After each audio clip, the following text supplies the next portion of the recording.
Okay, we have the t470 laptops that are replacing the t460 laptops set up in the cabinet, and they fit very differently.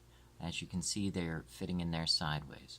So I'm just going to go over how to put them in and out easily and all the safety warnings that we have for using the cabinets.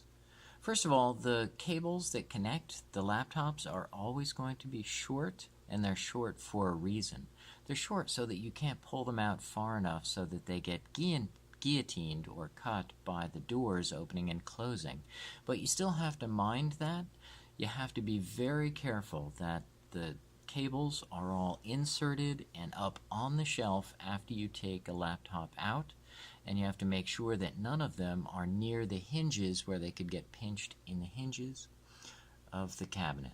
Alright, so I'm going to take one out and put it back in to show you the orientation and some tips on how to do it so that it works easiest.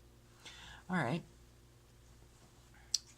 I'm going to recommend that you always grab the laptop with your right hand and act with the power plug with your left hand. And the reason is when you pull out this plug or push in this plug, there's enough resistance so the laptop might slide around.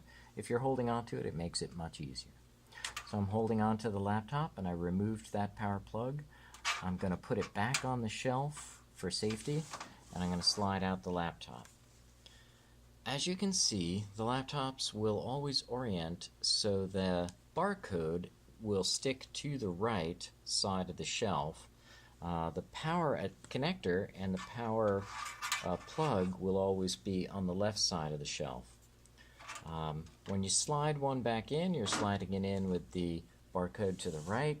I just put the sliders on the back and I'm pushing it in while holding it with my right hand, and I'm not going to let go until I've plugged it in.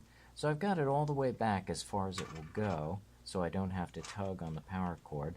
And I'm plugging the power cord into the last rectangular connector all the way to the left.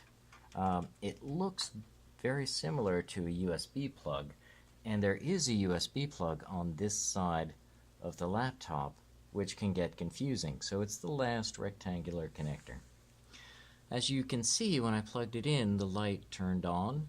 The light will probably turn on red if a person has been using it, and green when it's fully charged, just for your information. Okay, so that's the cables and the laptop carts and sliding a laptop in and out of the cart.